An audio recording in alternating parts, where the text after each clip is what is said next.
Welcome to Pink Radio with Prestige. This is the place for you, the diva boss entrepreneur who needs quick tips on building your crave-worthy brand. This is your host, Nicole Doss, CEO of the Prestige Society, a membership organization for women entrepreneurs who believe in building powerful networks while slanging in their industries. So I want you to go ahead and grab your favorite cup of coffee and get your favorite tips right here with Prestige. Hello, everyone. Welcome to another episode of Pink Radio with Prestige. It's your girl, Nicole Doss, and I am super excited to really have our guest with us. This is all part of our listeners' appreciation, where I just ask those who were subscribers to let us know they subscribed to our podcast, and we were able to interview a few lucky women. So today we have with us a very special guest, but I'm not going to introduce her. She's going to introduce herself. Why don't you tell us who you are, beautiful, and what you do? Hi, everybody. I am Kierstin Tonic. I am the owner and creator of Tonic Writes. I am a freelance writer. I write the blog called Holy Sh, I'm a Housewife. I specialize in blog writing and blog management. I also do some social media management and content creation as well. Well, you're a godsend to all entrepreneurs who need content. I was like, blog management, girl. I need that so in my life. So tell me a little bit about how you got started on your entrepreneurial journey. Well, I always, I think, had an entrepreneurial spirit, but you know how life happens. But Right. Once I became a stay-at-home mom, that's what really set me off from that point. I started writing my blog. Just to chronicle what I had been going through as far as the transition from working a 9-to-5 to becoming a stay-at-home mom. Never had been a stay-at-home mom before. I was always a single mom. So that was a bit of a culture shock for me. So from starting the blog, it opened me up to a lot of different things that I didn't know the blogging world had entered into over the years. So I just started to feel it out from there, and it literally just all came together. I love it. So I think it's really interesting that you talked about this transition of going from working a 9-to-5 into being home. What was one of the hardest things for you? Oof. Giving up my paycheck, quite frankly. Right. Giving up my paycheck Absolutely. Was the hardest thing. Other than that, the interaction with people. You don't realize just how important it is, even though, you say you so-called can't stand your work environment and your coworkers and everything, but you don't realize that sometimes you need that energy, you need that dialogue, you need that interaction just, as a human. Absolutely. I can completely relate. I think that was something I missed when I went from working in the office to working at home 100%. And I'm talking like prior to the pandemic. It's like there's no water cooler chatter and there's no like having lunch with people. And so building those virtual relationships really was important, especially because my team was all remote. So I absolutely understand. So now that you are building this brand of Holy Sh, I'm a Housewife, what's the one thing that you would say keeps you going? Because now, how old is said baby? He is 2.5. 2.5. So, he's listen, pandemic got everybody home. But let's just say if you had the opportunity to go back to work and not work on the brand and get a paycheck now, what's that one thing that's keeping you on this journey to say, you know what, this is something that I really see that's promising for me, and I really want to stay on course and explore all the opportunities that I'll be able to experience with this brand? The opportunities is what keeps me going. All of this kind of took me by surprise a little bit. Like I said, it has opened a lot of doors for me to be able to use my writing, which is very dear to me. It's not something that I usually would share. But now that I see that I'm able to help a lot of people. I'm older now. I've owned my voice as well. So I'm not, afraid to put it out there, and it's necessary. It's definitely necessary. Everyone has a unique view on life. Everyone Right. has been through, unique trials and tribulations, and you feel like you're not identifying with everyone. You're the only one going through this, so to speak, or whatever. Mm-hmm. Um, and I just wanted to put that out there and to kind of like just let people know that the narrative of the stay-at-home mom is not necessarily what you think it is. Right. I love it. You hit on a few points that I really wanted to kind of dig a little bit deeper into. So one was about these opportunities. Can you share some of the opportunities that you've been able to experience since you started your brand? Well, one of them was the work that I do on itstherightlife.com. I get to dip my toe into different things as far as writing articles. I actually write their recipes regularly now, which I That's never awesome. saw myself as writing recipes. I share some of the things that I do with my son. And I get to be very transparent in the fact that I am not a typical mommy blogger. Right. So I had those opportunities, which that brought me into helping produce the podcast for The Right Life. Never thought about podcast producing, and it was just like, I need your help because I think you can do this. Okay. So now Right. I'm helping to produce the podcast. I am able to just work with people as far as getting let's say their blog started. I don't want to delve too much into the different projects because I'm more of a behind the scenes person, so I don't want to out anybody else's Right. project. Absolutely. Right. And just like being here with you right now, that's an opportunity in itself for me to, get the word out on what I do. A lot of people are, I think, a little bit more quieter when it comes to blog management and stuff like that. They don't, like you said, like, ooh, that's something that I think I need. Yeah. So it gives me the opportunity to do what I love for other people. And I that's love it. Mm-hmm. Yeah, and I think that's awesome. And I think, too, one of the things I love about when we step out and we try to explore these things that we're really passionate about, there's all these doors that open up. There's more people that you have the opportunity to meet. There's platforms where you're able to share your voice. And I think those are things that are so important because back when it was a dream, back when it was what if I tried this? You would have never seen yourself doing these things. You even said it, like, I've never would have seen myself writing like for recipes and I think that's amazing. I remember the first year when we started the Prestige Society, I remember it was just 5 of us. We all met in my living room. And I remember we decided to bring in the new year by doing a vision board party.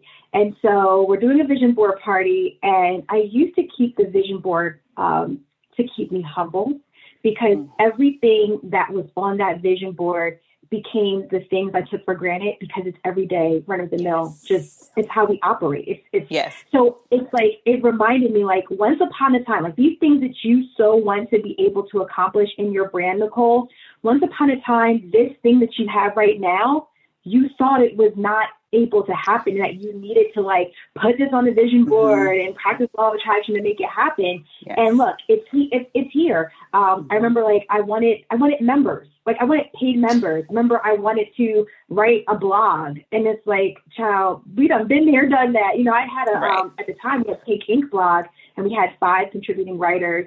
And it had its own site. Everything was separate from the Prestige Society. I think I like wanted to like have like my first speaking event. And like, since then, I can't even tell you how many speaking events I had. Right. So it was like, it humbles you. Like this thing that you keep thinking isn't enough because you want so much more. Like, just remember the girl in 2012 who didn't even think all this was possible, who thought that it would just be so far-fetched for these things to happen, and it's here.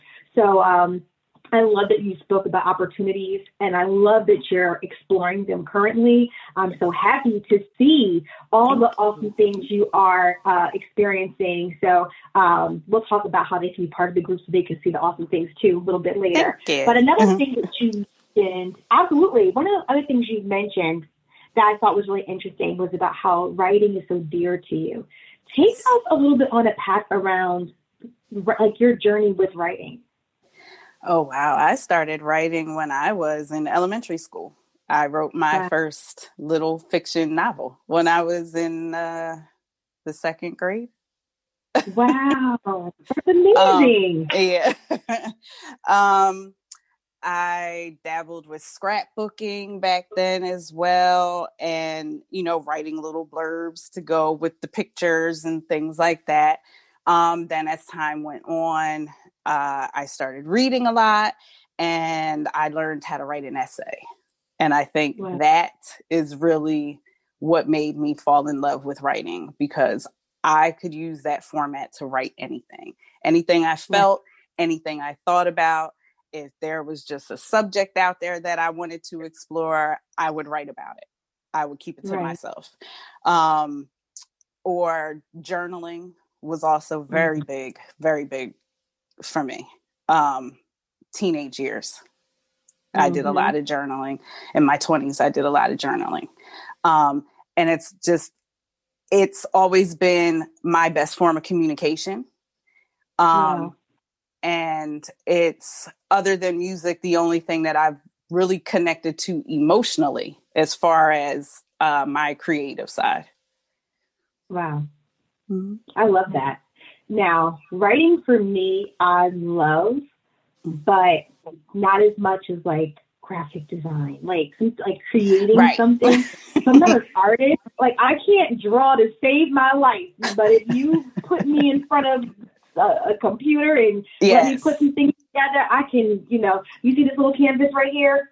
Uh-huh. Look, I done created that canvas right there. Like, let me do it on the computer. I can make some art. But if I had to do it with my hands, it's not going to look too good at all. No, I get that as well. I definitely get that. I So started to dabble in the graphics as well. I kind of formed an addiction to Canva a little bit, and I find myself just on it for hours and hours and hours. I Yes, I love can Canva. I can binge anything on Netflix with my laptop on my lap and Canva right there on my Yes. screen. So I can relate. And if Yes. I could drink red wine again, we'll talk about that later. I would have a glass of red wine, something binge worthy on Netflix, and Canva on my laptop. It's the perfect Sunday afternoon, please, girl. Yep. So another thing, and this is my last one I want to delve into. I know you're like, she did not write these questions down, but when you said it, it just caught my attention, and I really wanted the listeners to be able to kind of just get to know you as a brand. And I'll tell you like how I've always perceived you. Cause y'all, this is something I've known since way back in the day. Okay. This ain't no new connection. Way back. So I love that you talked about how writing and using this brand allowed you not only to explore those opportunities or to leverage writing as your passion, but also about allowing you to own your voice. Yes. What's that about? Talk to me a little bit about that. I'm an introverted person. I've always been more to myself. I was never one that ran in cliques or anything like that. And even with the writing being a passion of mine, for a while, I think it became a crutch. Right. Okay. And I would hide behind it.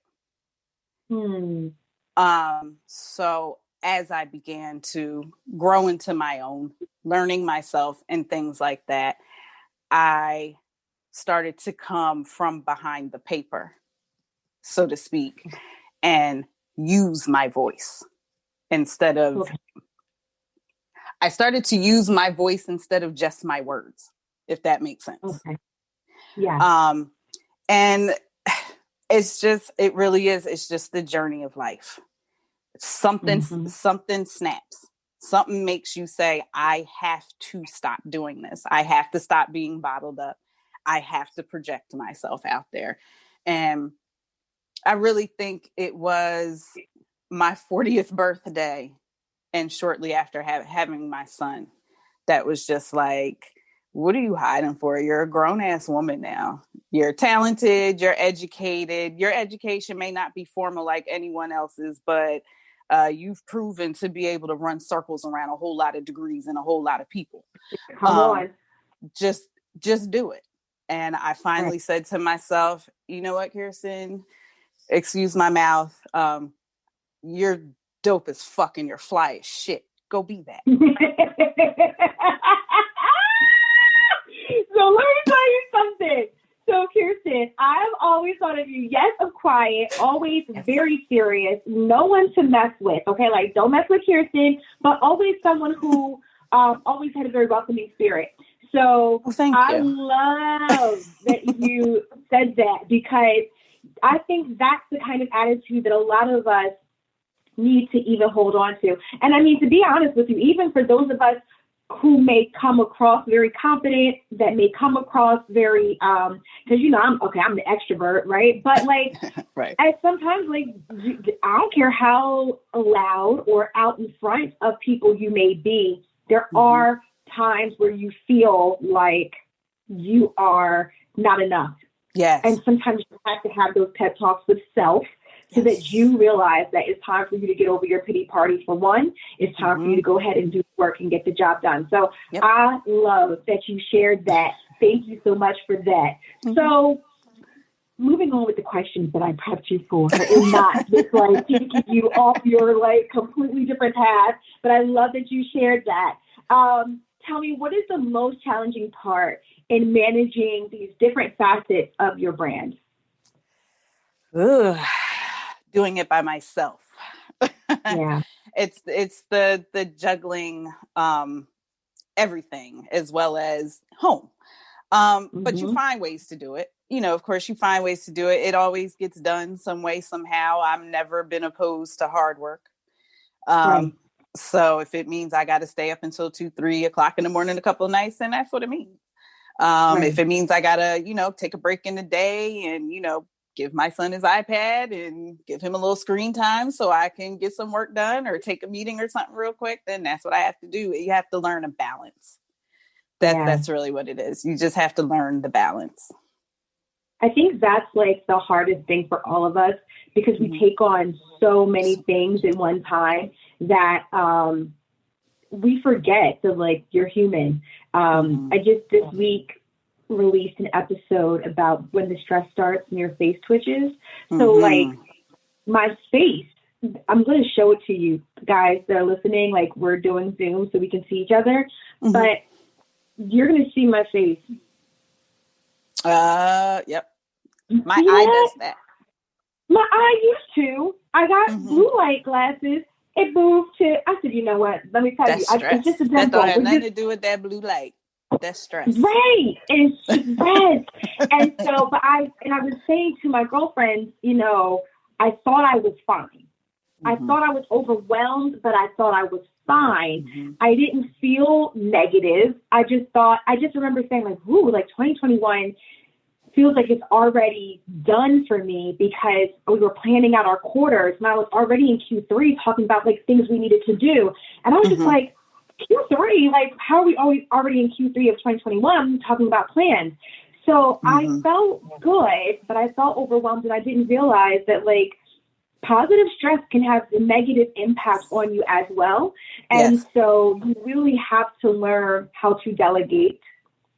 And I'm learning that I am a recovering control freak. I never thought I was a control freak. Never. You hear me? I never thought I was one. But baby, somebody gave me some lovely feedback and was like, so you're just a control freak. And I was like, wow. So once I came to terms that I am, in fact, a recovering, because I'm working on it, I'm going through some steps. I don't know how many there are, but I'm going through some of them, into like no longer being one of these control freaks. I realized I had to delegate time because I was trying to do it all by myself. And I was forgetting the other pieces of me, like, you know, taking care of my littles. I mean, one little's not a littles, you know, she's in college, but she's still my boo. And then like the 6-year-old, and then like my big boo, my husband. So like, and then like the house, like, you ever get to a point where like every room looks like a whole hot mess? And you like right now.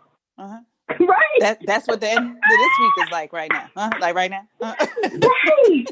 I mean, we're like doing like part renovations upstairs, Like, we have to finish. I will always talk about the ceiling in my office forever until it gets done. It's like, I feel like we have, and then like my daughter plays Barbies with all the clothes and everything to get all out. And every time I tell her, okay, Taylor, it's time for us to clean, she like falls out into like, she needs a fainting chair because she does like, ah! And I'm like, you, my love, you need to get it together. She wins the award. All of that, right? Oh, hello. But all of it is stressful because at some point in trying to juggle it, you start to ask yourself, like, can I really handle this? Can I really do all this? So I realized, when someone let me know and held a mirror up and said, yeah, like, you need help. It's time to scale up. It's time for you to, delegate some of these things out. I realized that, and it really is challenging, but it's a good thing when you realize that you need help because it also means growth. Yes. So that was a stumbling block. That was a stumbling block. The help thing. I will say I have a hard time asking for help. I've always had a hard time asking for help, but now I am at the point in my business where I recognize I do need the help, and that's a good thing. It's a good thing. Yes, girl. So let's just say if I placed you into a nice little time machine and you got to go back to see younger Kierstin, what would wise Kierstin tell one's younger self? Wise Kierstin would say, I can say as far as younger Kierstin trying to pursue her entrepreneurial goals, I would tell her to not let the obstacles stop you. Right. Find the workaround and that you're stronger than you think you are. Oh, girl, you preaching? Oh. Yes. Yes. But that's what I would tell myself. There's always a workaround. And that's something that even now, like I said, I left my 9 to 5 to start my business. I do not take from my household to run my business. Right. I have to find the workaround so that I'm not, overloading myself financially. And sometimes if you take the time to do it, you'd be surprised at just how much you can get done. Sometimes the investment is not dollars and cents, it's time. Okay. So I would definitely, I would definitely tell my younger self that, and I definitely would tell her, you're stronger than you think. I love that. You know what's so funny? I was, like I said, I've been feeling overwhelmed. Good things, but like, when you have that freak out moment, like when the good and you start realizing that you're feeling overwhelmed, so all that really great opportunities you were talking about start hitting you at once, and then like this feeling of like happiness and mama, I made it, turn to, oh shit, like what am I gonna do now? Right. So so as I was like turning that corner into that space, I literally had to remind myself, God does not give us more than we can handle. And I remember I was on the phone with he's actually the executive director of new business development for Prestige. And I was like, we were talking about all these things coming up, and I'm just like, I don't know what I'm do. How am I going to do this? And she was just like, Nicole, we're going to put like everything for us is like, which quarter are we going to do it? We're going to do it. And I'm like, how am I going to do this? How am I going to do this? And I was like, you know what? God does not give us more than we can handle. You're right. We're going to put it on the calendar. We're going to plan for it. It's going to get done. And you know me, I'm queen of, well, I tried. So like, it get done. Hey. Well, E for effort. Maybe this isn't the season for it. We'll give it another go ahead or another round. And if it's not successful, there's 10,000 other things that we need to tackle. So we'll go ahead and focus on those things. But I had to have that moment of like, it'll get done. And to me, that's that sentiment of you're stronger than you think you are. Like, you're not going to break if you just stop and think through it. And like you said, it's your workaround. And I love you talk about the workaround, Kierstin, because you will not believe how many women I coach who stop at the very small obstacle. So for me, outside looking in, it literally sounds like a super small obstacle. I'll give you a perfect example. People who talk to me about writing books. And the first thing they'll say to me is, I don't have the money to write a book. Doesn't cost as much as you think it does. How much money are you trying to, what do you need? I mean, down to the point where like someone literally, I was on a cruise, it was a women's empowerment cruise, and one of the speakers there was like basically saying like, don't forget to go to like submit a GoFundMe to donate to the, like raising money to write this book. So I said, a GoFundMe. Do you know how much it literally costs you to write, just to write it? Let's just to write your book. She's like, no. I said, $0.00. That's how much it costs you to write it. Now, let's talk about cost. I said, can you create a cover? And we talked about Canva. She's like, oh yeah. I'm like, I can design. I said, great. So you know how much it's going to cost you to do the cover? She was like, no. I was like, $0.00. So now let's talk about editing. Mm-hmm. Do you know how much it's going to cost you? She was like, no. I said, well, you can go through Fiverr if you have a really low budget and you can't afford some kind of editor, but you can get someone with really high reviews. I think I paid $150 for someone to edit 150 pages. So $1 a page. Because, right. I was like, and what's even better than that, to get your beta copy or your prototype of it, it's $2.13. What are you GoFunding me over here about? Like, what is the GoFundMe about? And this one person is like many women. That's actually why I'm doing the mastermind. I think I'm gonna have saw that.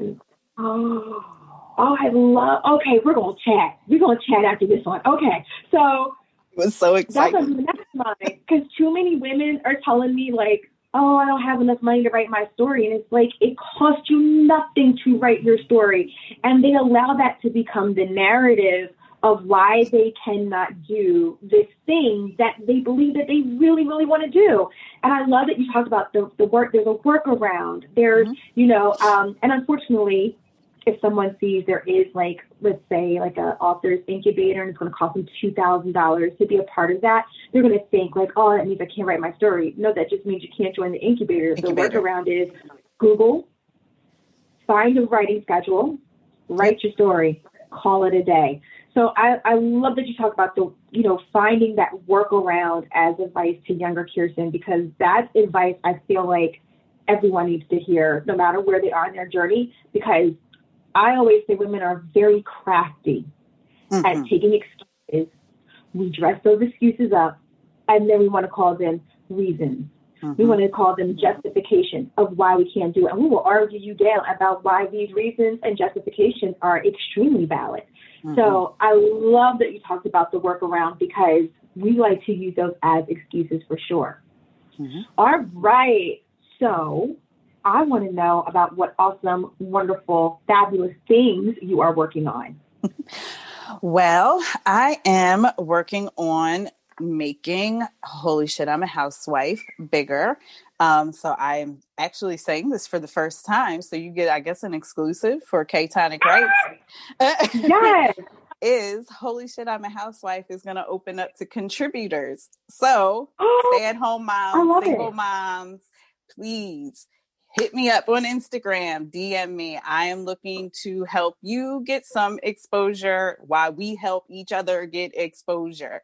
I am definitely looking for contributors for that. I just partnered with Trey Kearney and the Men Hurt 2 series. I'm super excited about that. And I'm also working on a little project with Samantha Perimeter Productions.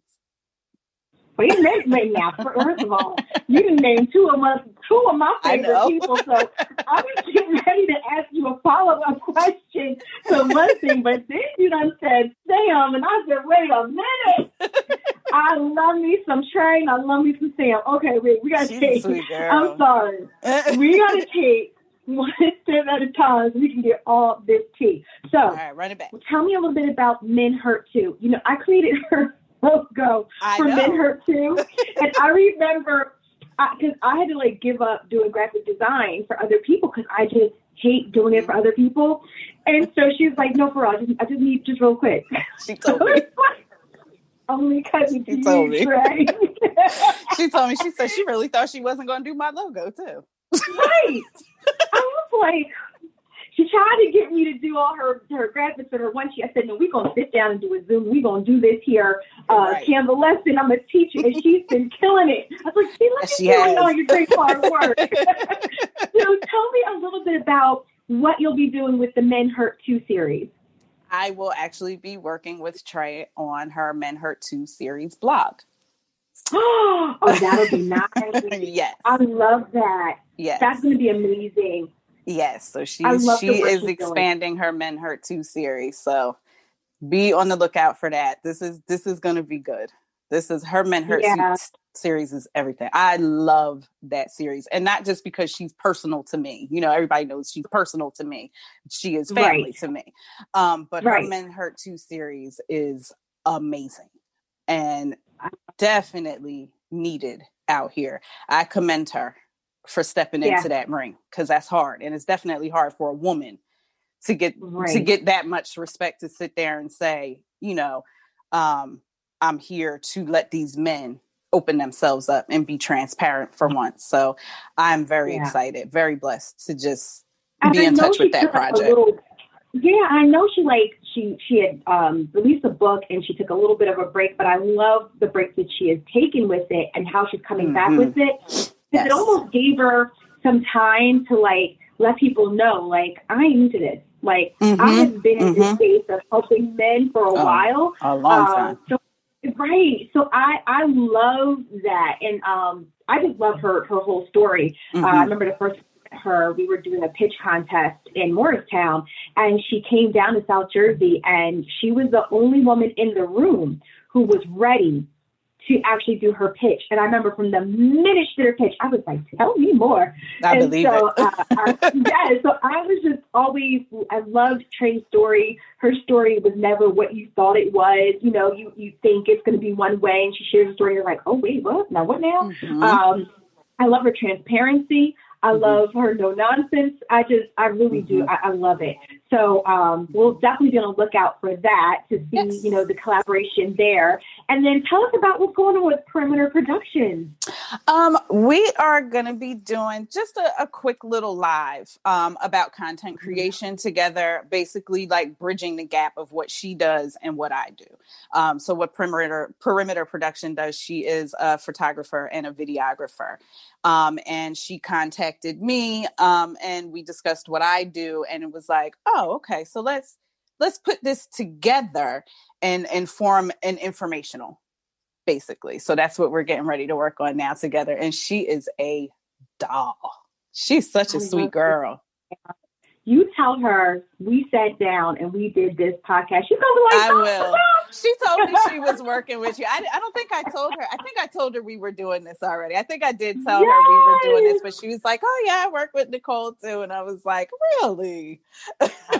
All my everything. So it's so funny. I met her. I was on a panel at the very first Sisters in Business Expo in Newark, New Jersey. And she was the photographer and videographer there. So it wasn't me, honestly. I think it's just because I was the only one on the panel that had a book. So everyone that was there in the room, they were all the way in the line was so long. My oldest daughter had to help me with sales, and someone else had to help me with sales. I was like, oh my goodness. And it's like I said, I think it's just because I was the only one that had a book. But Sam was at the very end of the line. And she was the last person. She's actually my screensaver on my desktop because my daughter took a picture.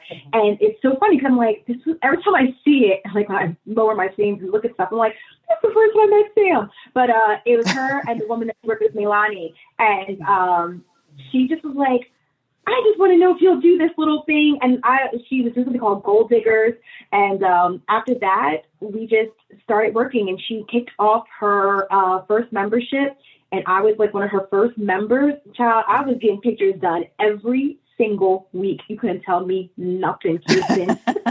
She does great work. Every month I was getting pictures. Right. And then we were doing videos. So if you guys are out there and you see any of my professional shots, any of my professional videos, Close the Gap, all that stuff. I think I did a 21 questions with Sam. All of that is Sam from Perimeter Production. So I love it when I hear these little connections all around. That's how you know you got the right circle. Like, come on, y'all. We out Yes. here working. Yes. You got to have That's a good awesome. circle. So how can the people best connect with you and the brand? You know I need you to add in there. Whatever you say, I need you to get them into the Facebook group. Give them to... Yeah, please tell our listeners about the Facebook group, and then you can tell them about all your other social media handles. But I really want you to share with people how they can get in touch with you and connect with you on the Facebook group. Okay, so for the Facebook group is under the same title as the blog. Holy shit, I'm a housewife. You can connect with me there. It is a private group. And in the group, we have some fun discussions. It's nothing heavy. And that is the point of the group. It's your happy hour. Think about it like that. It's your happy hour. It's your tabloid rag magazine. We just like having fun, lighthearted conversations in there. So you could definitely find me on there. You can find me on Instagram and Facebook at Tonic Writes. And you can always DM me. My email address is ktw@ktonicwrites.com. And the website is ktonicwrites.com. I love it. Kierstin, do you want to leave any last gems with our listeners before we go? I do. And it is something that I would like to thank you for, actually. Oh. Your book, Tribe, taught me my first lessons in niching down. Yes. Thank you. So my gem to people would be, don't worry about the people you think are supposed to support you, because 9 times out of 10, they are not your audience anyway. They don't need what you have. I love my parents, but they don't need blog management and social media management and content creation. So it doesn't bother me that they're not all over my pages and sharing everything and going crazy. You will find your audience. You'll find your audience. Don't get wrapped up in who's not supporting you, because it's just going to slow you down. Yeah, I love that. I think that was like one of the interesting lessons I've had from like a third person experience, like hearing, because you don't realize you hear someone say something and you're like, So definitely hearing like a friend, she's a friend now, but at the time I was meeting her for the first time, when she was saying like how her friends don't support her, and even if she's like flying a kite, they should support her flying a kite. And I'm like, that's not how it works, boo. Right. Right. That's not how it works. You gotta work the business.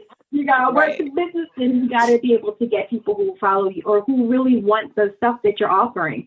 And it's funny because a lot of my like personal, like my besties, like my best friends, they're not part. Listen, my very best friend joined Prestige. We have a Boss Academy. I warned her, like, girls work. It's like work. And she was like, put me in. Like, stop talking like I'm a kid. I said, I want to be in. I was like, okay, but like, we have homework, and then you have like accountability sisters, and you got to meet with them once a week. And she was like, put me in. I'm like, all right. I put her in. She was like, test me out. After the first week, she was like, and I'm done. She was like, child, y'all got homework. I got to look at videos. And I was like, yes, it's work.